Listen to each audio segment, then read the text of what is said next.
Hello and welcome to the Life Laundry Podcast. I'm Gemma. I am a shell of Chippy.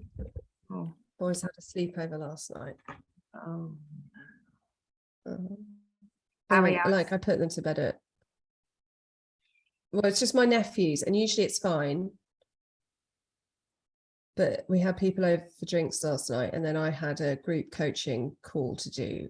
My husband's having a work crisis. So rather than just quickly putting them all to bed so that he can carry on working, he got really stressed out by trying to work and trying to put them to bed.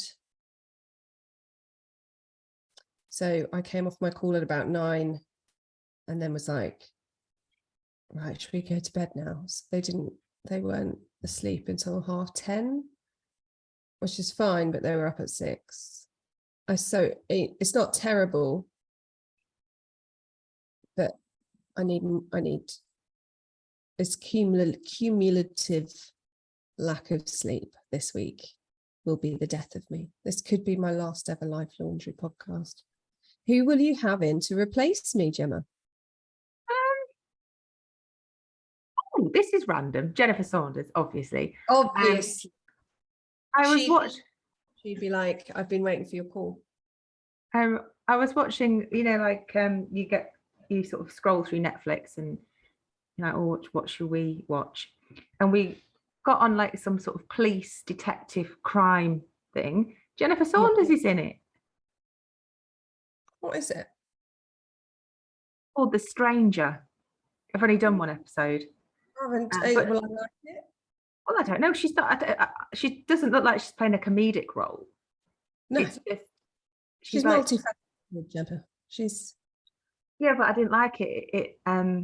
Were you waiting for the funny thing was, right, because I was watching it and all I could see was you. And I was like, damn, like this is ruining, Chippy's ruining the program for me. And what was funny was she's like the first opening scene, she's just feeding, like surrounded by dogs, feeding these 2 massive Irish wolfhounds. And I'm like, this is messing with my head. I know it's Jennifer Saunders, but everything is telling me it's Chippy. That's so weird. Do you see it then? Yeah. Oh, because I don't see it. Sometimes I feel it. Sometimes I open my mouth and Jennifer Saunders comes out. But there we are. So Jennifer Saunders, obviously, she'd be right up for it as well. Yeah, she'd be like, I've got nothing else going on. She's probably a bit bored. No projects in the pipeline. Nothing going on, and she is a big listener. Yeah, big friend of the show. Friend of the show.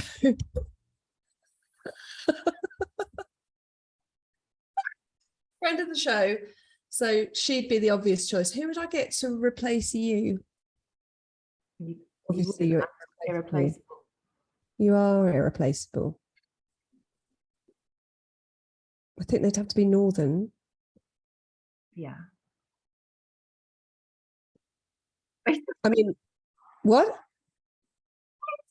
I just thought of Kerry Katona, and I saw a TikTok. So basically, that's where I live now, on TikTok. I saw a TikTok of Kerry Katona, and it was just so funny because she was like, she was obviously being interviewed for a TV, like a morning TV show or something, and she was saying, I have to sometimes. She's obviously joking, right?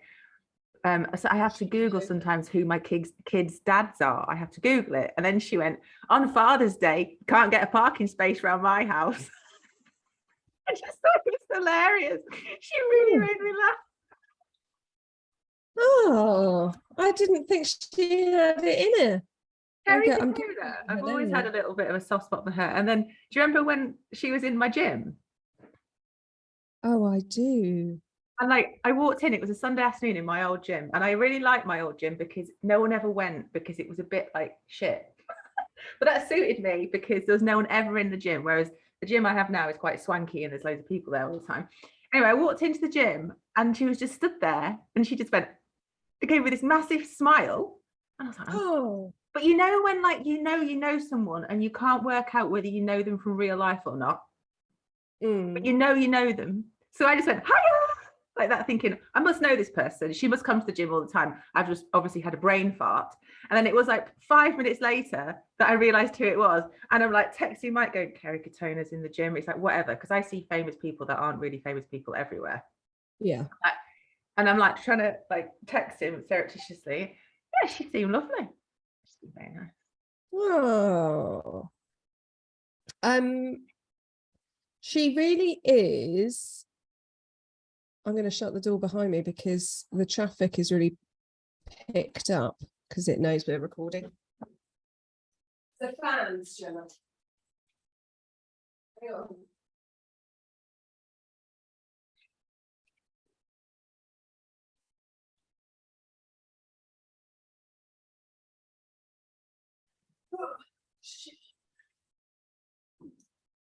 She is the genuine girl next door.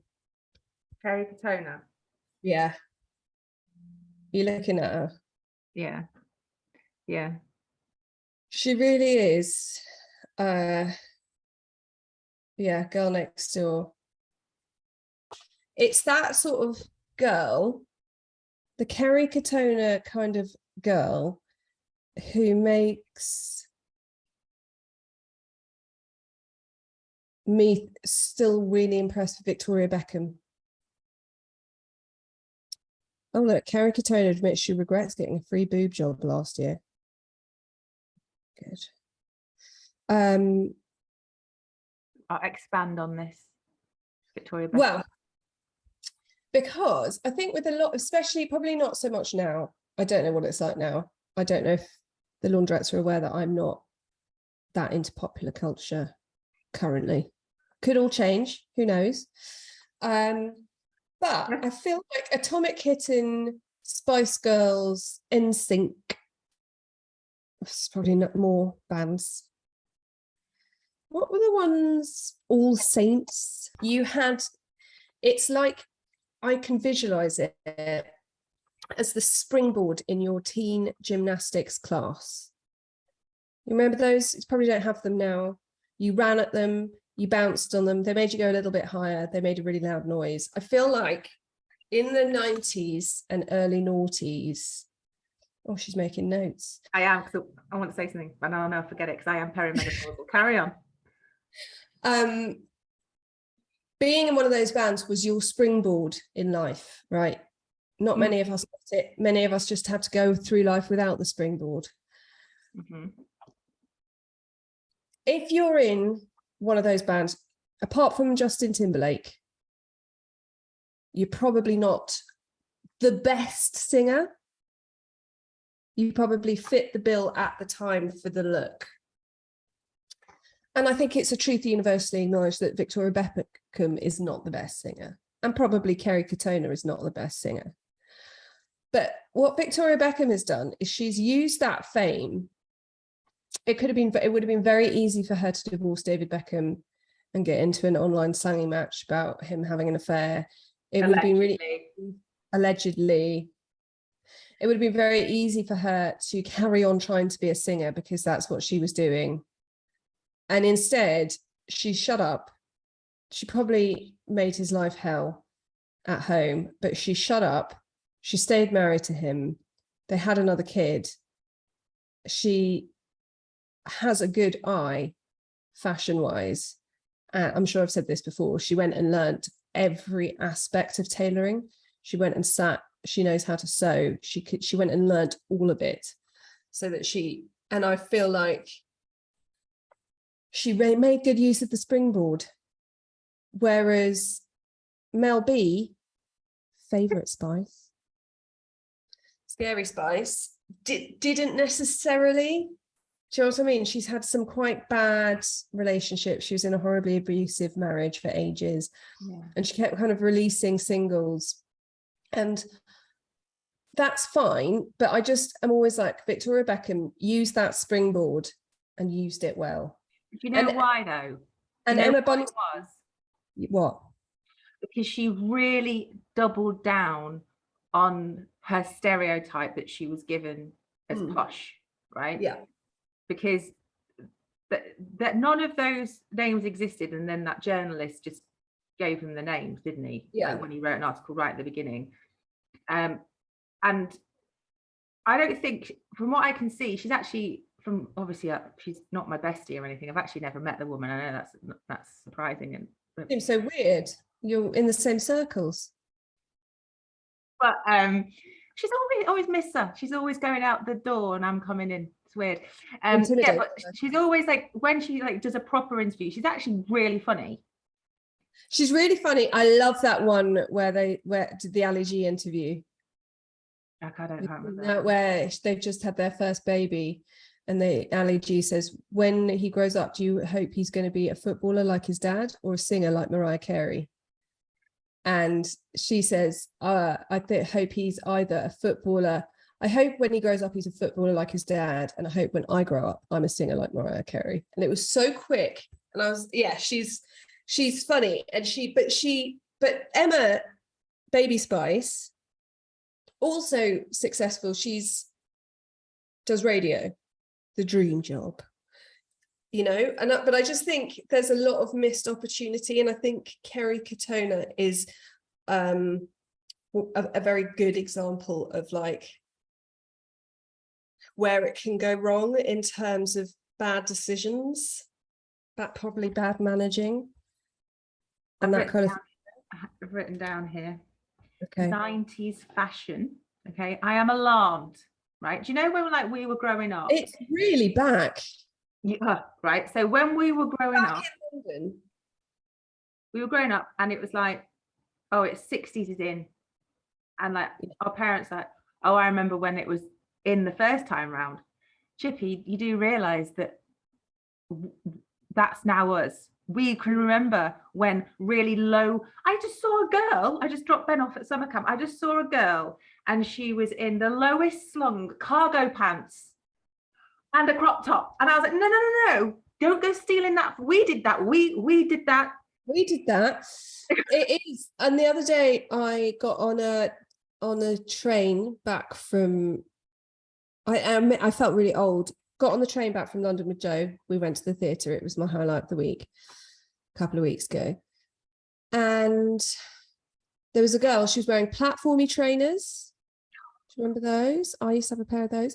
Yeah. And wide leg trousers and a hoodie. And they were drinking first off. And I wanted to say to them, it's actually not legal to drink on the, okay, I'm old. But also I felt like being like, look, they do make your legs look longer, but you do look a bit scruffy on the top. But probably underneath, she'll have had like a little top. Yeah. But I literally was like, oh God, this would be me before I moved to London, getting the last train back from London with a boy, boozing on the train. Fairly alarmed about that. And that reminded me when you said All Saints, because it's like everyone looks like All Saints. Yeah. All Saints were like the urban-y, well-dressed. My sister and I always had this theory that you wanted to look like All Saints. They were the coolest, but they would be bitches, and actually Spice Girls would be nicest to you. You think? Yeah. She was like, All Saints would be bitches. Yeah, but that was Probably. their like E17. There was a massive like polarization. E17 scared me. Like we've spoken about this before. Like in boy bands, I would always gravitate towards like the baby faced guy because he didn't intimidate me sexually. Do you know what I mean? Take that weren't going to force themselves upon you. Who was that dude in E17? He was really nice. He was with his backwards cap. The tall guy. Yeah, the really tall guy. Wasn't he really nice? There's always a tall guy as well. E17. Yeah, he looked like the nicest one. He looked like the one that if the other ones would try, Tony Mortimer. He looked like, he was always going to be the designated driver, you know, the sensible one. He looked like what's the little one called? With the hats, the silly hats. Yeah, he had some proper hats. Brian Harvey. Tony Mortimer is who you'd go to when Brian Harvey was trying to force himself on you after a party. That's what I think. That's how I read it. Sorry, Brian, if that's wrong. Hold on a minute. Didn't Brian Harvey go out with Kerry Katona at some point? Oh, not yet. McFadden. Who's the McFadden? He was not cold. The Irish ones. Boyzone. Yeah, Brian Harvey, Kerry Katona. Oh dear. He's 17 and not aged well. Oh no, Daniela Westbrook Brian Harvey went out with. But yeah, don't think like Brian Harvey and Kerry Katona. If I was their manager, I'd be like, you guys go on a date. Get together, sort it out. Yeah. And yeah. I was watching, like, again on TikTok. TikTok now knows that I really like the 90s throwbacks. I really like the throwbacks from the Big Brothers. I used to, when the Big Brother started, Mike takes the mickey out of me still to this day. I used to watch it. I was an early adopter of the Big Brothers. Oh, I remember the first ever Big Brother. We were on holiday in Cornwall. And literally, like, my whole family would watch it. We'd all sit down and watch it. Do you remember when they used to do the live streaming on E4? No, I think I checked out by then. I used to have that on all the time. Gemma. I was a fan. Yeah, and so TikTok knows. So I get loads of throwbacks from Big Brother. I get loads of throwbacks from like the old X Factor auditions for like Harry Styles, Cheryl Cole, and that sort of thing. I don't. That almost makes me feel uncomfortable. Why? I don't know. Sorry. I just, when you said that, I had like a physical to it. What, the program? I never liked X Factor, but I don't like this sort of. I hate Simon Cowell. Okay. I don't like this. I don't like the idea that you can publicly humiliate someone because they think they're good when they're not, because it's cruel. And I don't like the idea that you feed people in, like Leona Lewis, who you know are going to win, to make it look like it's a fair competition. And I don't like that they say it's the X factor, but really it's the pop factor. And they still have a certain type or certain, it just makes me uncomfortable about humanity. So 3 things. Firstly, right. I absolutely agree. Now, I used to love it back then, but since doing the job that I do now, I can't abide it. Yeah. I can't abide any reality TV. In fact, I hardly watch any TV at all now. And I used to watch everything. I used to watch Gogglebox. I used to watch Love Island. I never watched that. I thought you did. I watched one series and I couldn't quite get over the bikinis going up the bums, and I just felt uncomfortable. Not prudishly uncomfortable. It just made me want to pick it. Coming from a thong wearer of long stand. I know. It's strange.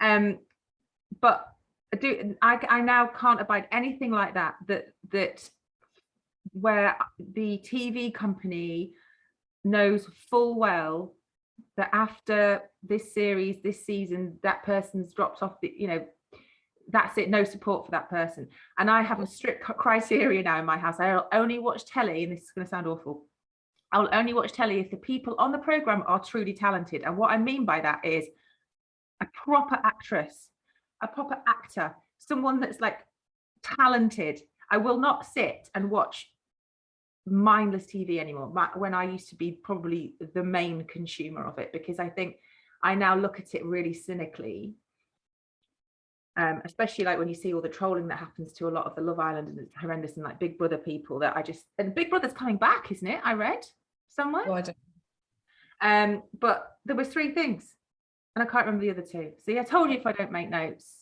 Hang on, what were we talking about? Yeah, reality TV. TikTok was showing you 90s throwbacks, X Factor auditions. No, it'll come to me. Oh, that's the thing. I've written it down here. Look, I have written it down. Have you? Oh, that's all coming back. Right. Have you ever watched the Peter Kay parody of X Factor? Probably, I mean, I feel like I've watched most things that Peter Kay's ever done. Where he's a female singer. He plays the part of a female singer who wins. Geraldine. No. Oh, Geraldine! Oh my god, it's like because Cat Deely's in it. He is one of the most talented people ever. I think it's not cool in comedy circles to like Peter Kay. Why? Because observational humor is considered the lowest of the low in comedy. Oh, well, it was so called Britain's Got the Pop Factor and Possibly a New Celebrity Jesus Christ Superstar on Ice. That's what the parody was called, right? And it was just funny. So if none of the laundrettes have watched that, go and Google that because it is hilarious. And if anyone is looking for a new book to read, I can highly recommend Chart Throb by Ben Elton, which is basically a parody of X Factor. Very, very good. And it's basically a deep dive into it's a fictional book, and what you just said, the fact that they're fed in. I mean, I read this years ago, and all of the researchers, so you know how like you have all the people queuing up, and then I've been queuing up for 2 hours, and then there's the people at the front. They, in the book, they categorize them. Let me see if I can get this right. Singers, blingers, and mingers. So they have a list. So like properly can sing. This person, they're like, I don't know what a blinger was. Anyway. And they can't really sing, but they look amazing.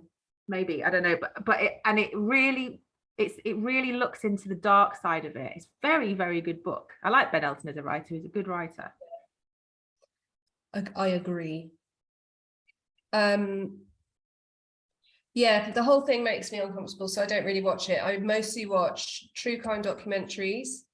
Yeah. Or, I watch The West Wing a lot. But I cannot deal, I'm like emotionally stunted. I do think I need quite a lot of therapy. For example, I'm watching The West Wing. One of the main characters is going to die in the next series. So I think I'll probably stop. I mean, I've seen it all before, but I can't. There's an amazing series called Friday Night Lights, and we were watching it while I was pregnant, and I just had to stop because I became so emotionally involved. Like I can't. I'm better at facts. Oh. I want my TV to make me feel good. I don't want my TV to make me feel bad. You know what I found out? Okay, this is my positive for the week. We're moving on because you never go first. You always throw me in the deep end. Well, I am going first, right? So you've got time to think, okay? I found out yesterday that you can book to go to the live Peloton spin classes. I thought it was invite only, but no. There is a website and you can book, and it's in London.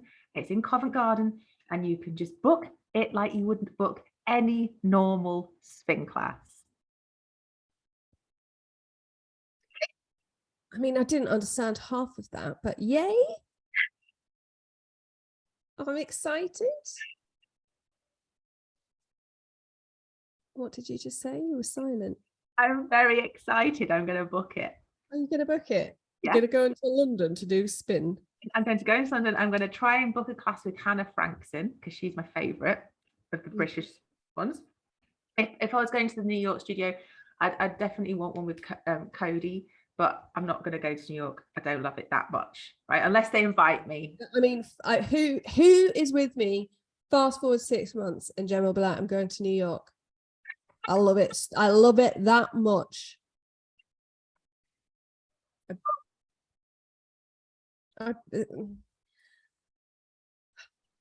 What's my positive of the week?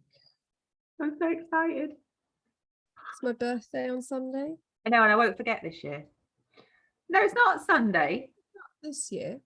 Last year. No. I thought it was the 31st. 21st. You got the first in there. Look, she's writing it down.